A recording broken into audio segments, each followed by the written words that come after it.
Hola, hoy vamos a hablar de los orígenes de la arqueología en el cercano Oriente, de las historias detrás de la historia. Durante siglos se consideró a la Biblia como el auténtico libro de historia. Sus pasajes y sus relatos nunca habían sido puestos a duda, no se habían cuestionado.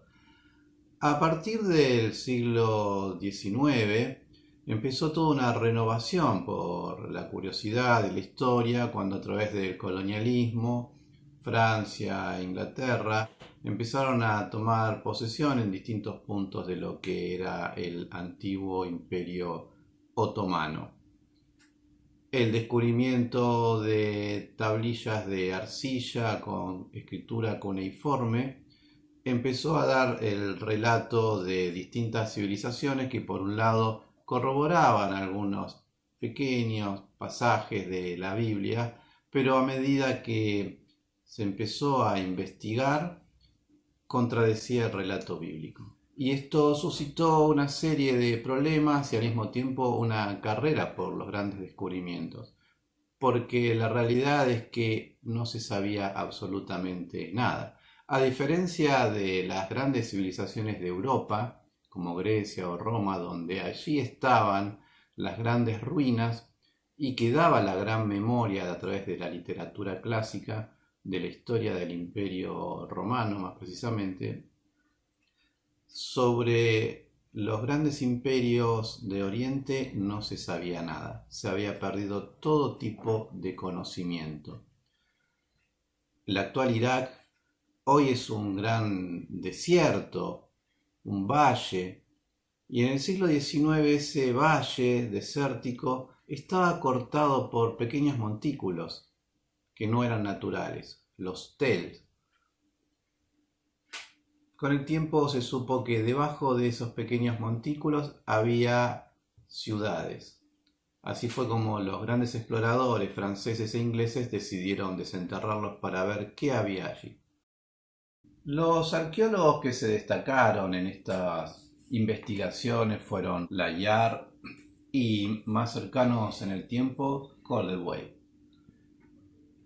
Layard y Rawlinson excavaron en el norte de la Mesopotamia, más precisamente buscando antiguos restos de la civilización de los asirios, del antiguo imperio asirio. Descubrieron tanto Nínive como Jorzabad. Las tablillas encontradas en la antigua capital Nínive descubrieron una biblioteca que daba a entender mucho más allá de lo que contaba el Antiguo Testamento. La confrontación con las Sagradas Escrituras fue lo que desarrolló lo que hoy conocemos como historia antigua. Y esto es un salto cualitativo porque a través de la traducción de estas tablillas que se venían haciendo desde 1802 en adelante, desarrolló a la historia como disciplina científica. A partir del año 1900, con las excavaciones del alemán Robert Koldewey en Babilonia y el descubrimiento de las ruinas de esta gran ciudad, la Puerta de Istar, quedó demostrada la arqueología como una disciplina científica. Si bien antes de las obras de Koldewey se habían hecho varias excavaciones, no habían sido excavaciones científicas pensadas metódicamente, sino que tenían como excusa buscar tesoros. Las excavaciones de Koldewey es lo que hace de un desarrollo científico en la disciplina.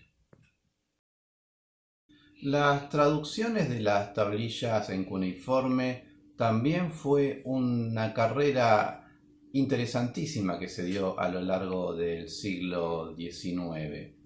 Se descubrió así el idioma asirio, el acadio y el sumerio.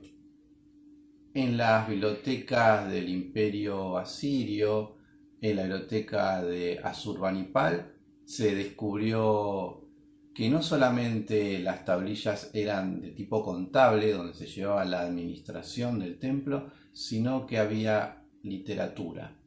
Y esto fue un relato fascinante, porque se descubrió lo que se conoce hasta el día de hoy como la primera obra literaria, el poema de Gilgamesh.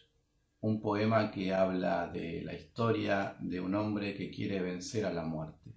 Un traductor, George Smith, descubrió una tablilla en la cual hablaba del diluvio, mucho más atrás del relato bíblico. Y esto fue todo un gran debate en las ciencias sociales, en la historia e incluso un enfrentamiento con la iglesia. Así como en el siglo XV y XVI fueron los grandes descubrimientos y exploraciones que ampliaron la geografía y el globo terráqueo. Luego, en el siglo XVI, XVII, con las grandes observaciones del espacio, se dio otra dimensión espacial. A partir de este momento, en el siglo XIX, se amplían los horizontes temporales, es decir, que el ser humano había ampliado su espacio territorial, espacial y ahora temporal, con lo cual ahora quedaba poco y nada en el narcisismo del ser humano. Y esto es un dato muy interesante porque esto es lo que termina por forjar a las nuevas ciencias sociales dándole un carácter científico.